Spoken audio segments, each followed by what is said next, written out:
Hello, welcome back to my channel. So I want to talk about the last episode of 1,000 Pound Sisters. I can't believe it's already episode 7. This season feels like it's flying by, and I hope this is a long season because I feel like there's just so much we haven't even got to yet. We still haven't got to the part where Tammy and Caleb split up and where Caleb ends up passing away and they go to his funeral, and allegedly Amanda and Tammy get in a big fight, and then finding out more about Amy's divorce and the custody agreement. So Amy was just chilling, and Chris came over to visit her, and he wanted to check on Amy because he's very concerned about her because he feels like she's really going through it, especially with the divorce. And every single time he sees Amy, she's crying every single 2 seconds. So he wanted to make sure she was okay, and Amy was like, I'm okay, but she kind of feels some type of way towards Amanda and Tammy and all her sisters because she doesn't like how they handled her not feeling good when they went to the Zumba class. But it's just the way that Amy acts when she's not feeling well. It's one thing if you don't feel good, but it's the way she handled it. Everybody's trying to have a fun time. They're dancing, they're laughing, and then Amy just throws her hands up like a little diva and says, I can't do this no more, and then sits outside like a toddler with her legs crisscross applesauce outside of the gym where everybody's staring at her and just causing a scene. She did not go about it the right way at all. She could have easily communicated and been like, look guys, I'm not feeling good. I'm going to go sit out until the class is over. Just let me know when you guys are done. But instead, it was just screaming, everybody look at me, give me some attention. Like I said in my last video, I feel like Amy has been doing so much, constantly on the go, having to film, and had a hectic schedule and dealing with the boys since her split from Michael. She hasn't even had a chance to fully process it yet. And due to that, she is being passive aggressive with all her family members. Like, the definition of passive aggression often stems from underlying anger, sadness, or insecurity of which the person may or may not be consciously aware. I think she's dealing with her problems with Michael and just burying them, and now that's why she has all these issues and she's having all these random outbursts all the time and breaking down. And I still feel like she may very well have postpartum depression. Just at least make a doctor's appointment and get checked out, because it doesn't hurt to get checked out for it. So I feel like a lot of this episode, except the end, was pretty boring. So I'm going to go real quick through the majority of the episode. So pretty much they went swimsuit shopping. Then they all decided they want to get a spray tan before their big vacation. So Amy, Tammy, and Chris all got spray tans. And then Tammy and Amy decided to go get a pedicure. If you are one of the ones who've been watching 1,000 Pound Sisters for at least a few years now, then you remember when Amy and Tammy tried to go get their nails done a few years ago, where Tammy was pretty big and she couldn't get up the steps to get her feet to the little bowl that she needed to put them in to get them washed and done. So the lady had to like come down the steps and do it for her. And it's kind of embarrassing, and she didn't get the full experience she was wanting. So the lady was like, hey, if you lose enough weight to where you can get up these stairs, I'll give you a free pedicure. So now that Tammy is small enough, she came and took advantage of her free pedicure, and they got their nails done. And man, I feel so bad for the lady who had to do Amy's feet, because Amy's feet were looking busted and disgusted. Like, she needs to clean those feet, and even her feet were like that the last time she was there, and the lady was calling her out about it. And then Amy had to say the nastiest shit I think I've ever heard. She's like, yeah, get a cheese grater, make some Parmesan cheese. I'm like, what is wrong with this girl? Like, Amy's funny, but some of the stuff she says is so ate up. They get their nails done, then Tammy goes back home, and she decides to call up Caleb, and she's not in the best spirits because, yeah, she's looking forward to her vacation where she's going to be on the beach for the first time and getting on a plane for the first time, but she's also feeling sad because this is supposed to be her and Caleb's honeymoon they had together. So the original plan for this season was to send Tammy and Caleb and Tammy's family on an all expenses paid vacation to Greece to celebrate Tammy and Caleb's honeymoon. But once it came out that Caleb wasn't getting out of rehab, they had to have a last minute change of plans, and that's when they decided to settle with Pensacola instead. And Amy was making a big deal about the Greece trip. She wanted to go, but then she was saying that she had fears of going to Greece, and now it makes sense. Now we know about her fears of getting on a plane, because if she wasn't going to get on a plane to go to Florida, then there's no way she would have got on a plane to get to Greece.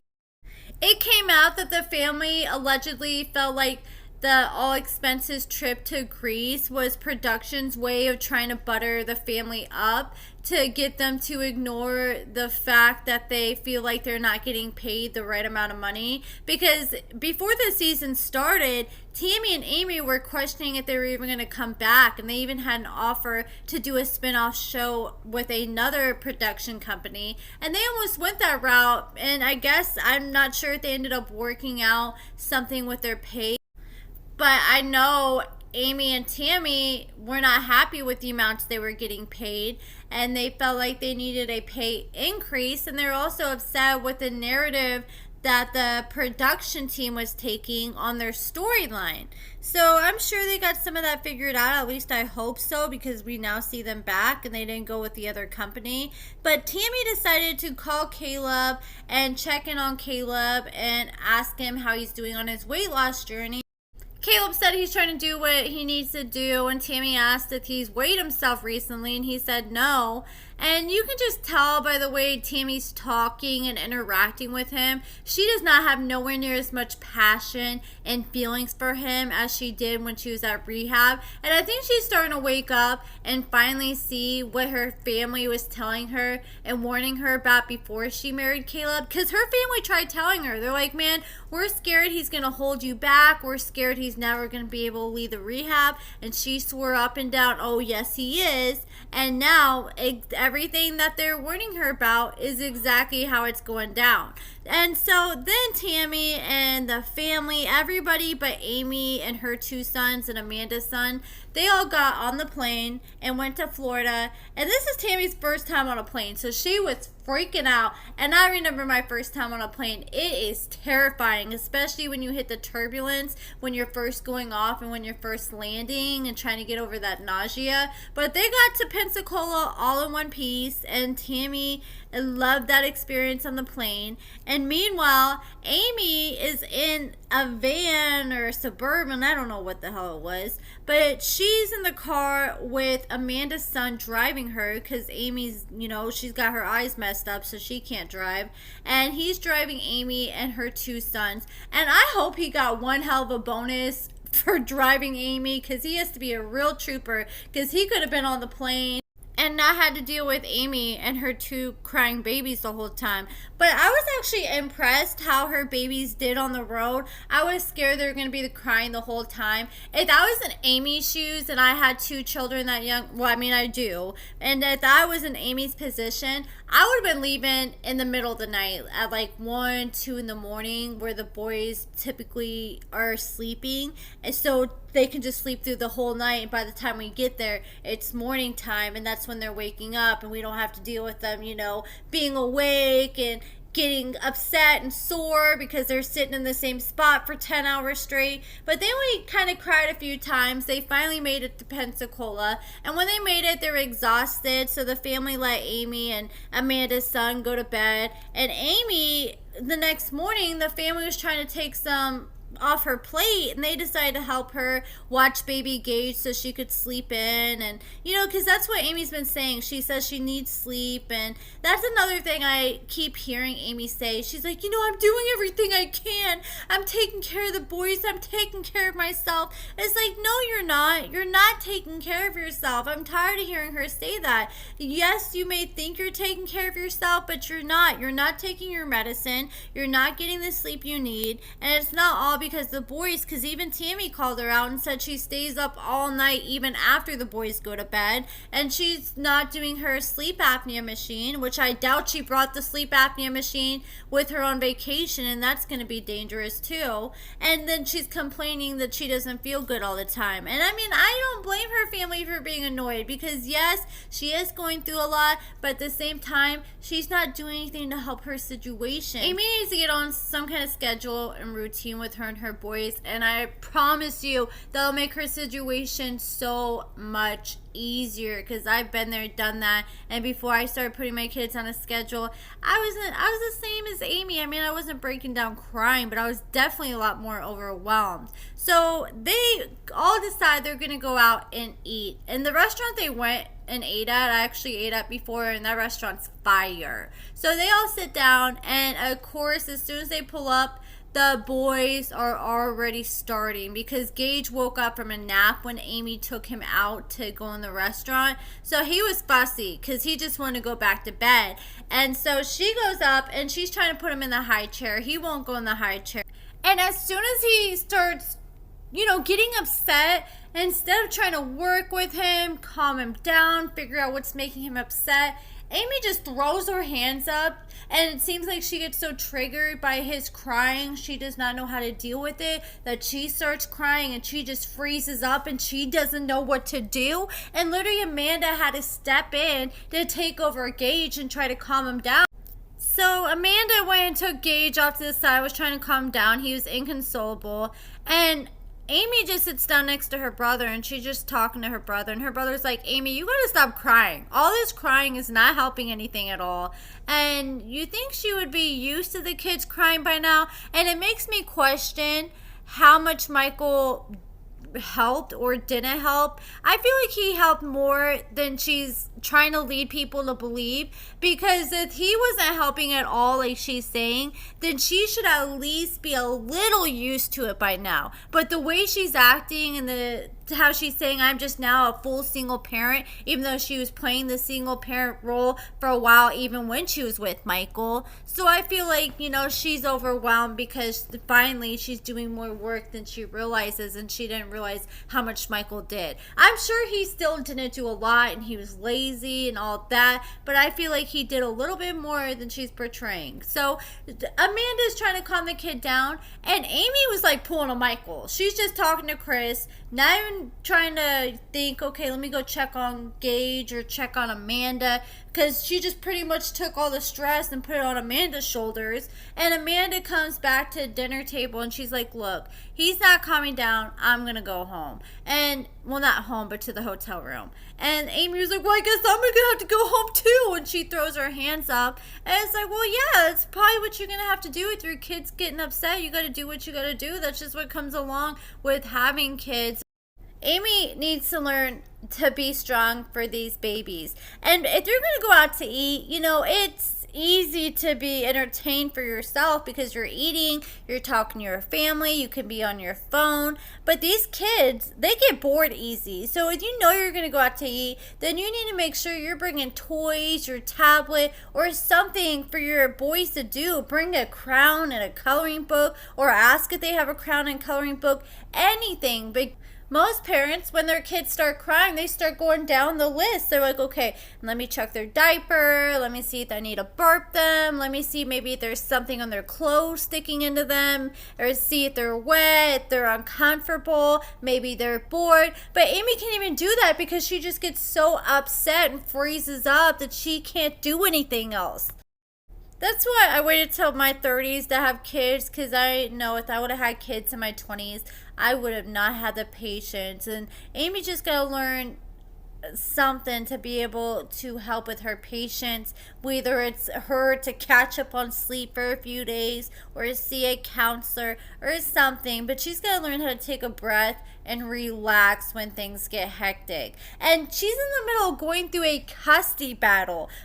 Michael seeing this on TV and seeing her get overwhelmed and not knowing what to do when the kids get upset, That's not a good look for her when she's in a custody battle, because he's going to take that to his lawyer and say, oh, she doesn't even know what to do when they get upset. This is more of a reason for me to have custody of them. And that's not going to look good in court whatsoever. I think it's crazy that Tammy used to be the one ruining all the family vacations. Tammy used to be the one blowing up all the time. And now it seems like the roles have reversed and Amy's the new Tammy now. And another thing I saw at the end of the episode, a preview for next week's episode, and Amy gets mad at Amanda because Amanda was trying to give her some advice, and Amy's like, I'm tired of people telling me what to do. I'm going to give my personal opinion on the situation because I've been in Amy's shoes before, and just for example, remember when I made the video when Amy went live on TikTok and she had her son in her lap and she was smoking a cigarette indoors with her son on her lap? Like literally a cherry could have fallen off the cigarette and fallen right on top of his head. And when people were trying to educate her in the comments, she got so mad and offended, and instead of taking accountability and being like, you know what, you guys are right, that's messed up, I won't do that no more. Instead, she turned it around and she's like, oh, well, maybe you should go to Michael's house because Michael's house is 20 times worse. And that's what she kind of seems to do whenever the spotlight's on her. She tends to deflect. The same with her family. She'll be like, oh, the family wants to get it mad at me, but they got all kinds of problems and BS too going on. So I feel like Amy, she has a hard time taking advice because her mother was never in her life. Yes, her mom may have been in her life as a child, but it seems like her mom really isn't too much in her life as an adult. Yes, we see her mom here and there, but not too often. We don't see her mom like coming over, helping out with the boys and giving her advice when it comes to the boy. And that's what you really need. When you're a parent, you need another good parent, like a mother or father or someone else to take that role to help show you the ropes and show you how to be a parent and what you should do. Someone who's been there, done that before. And Amy does not have that with her mother. So I feel like Amanda almost feels like she has to step up to that role. And the fact that Amy hasn't really had her mother there actively throughout her adult life giving her advice, when someone does give her advice, she takes it the wrong way and doesn't realize they're coming from a place of love. And I feel like I know this personally just because I went through this when I was 15. My mom disowned me, and up until I got sober almost 4 years ago, my mom finally got back in my life. And over those years when my mom wasn't in my life and I wasn't used to getting advice and, you know, her telling me how to do things, anytime someone would try to give me advice or tell me how to do things, I took it so critical, got so offended, felt some type of way. And finally, when I got my mom back in my life and she started giving me advice and then explained, like, look, I'm just coming from a place of love when I tell you these things because I'm your mother. That's what a mother should do. I feel like that's how I feel like due to Amy not having her mother do that for her through her adult life, that's why she takes it so critical and feels some type of way when someone gives her advice. And because she's just not used to it. She's not a person that takes constructive criticism, I've noticed. And I feel like Amanda almost realizes that and feels like she has to step up and be the motherly role to give her parent advice. That's just how I feel. I hope that makes sense to you guys. And another thing is, like, when someone cries, one of the first instincts other people have is to try to come up with solutions, to try to fix the problem so it doesn't happen again. And everybody sees it's a reoccurring problem for Amy. She's constantly crying, so obviously her problems aren't getting fixed. So it's normal for someone to start giving advice and recommendations for what you should do. And when they do that to try to just help Amy, she takes it the wrong way.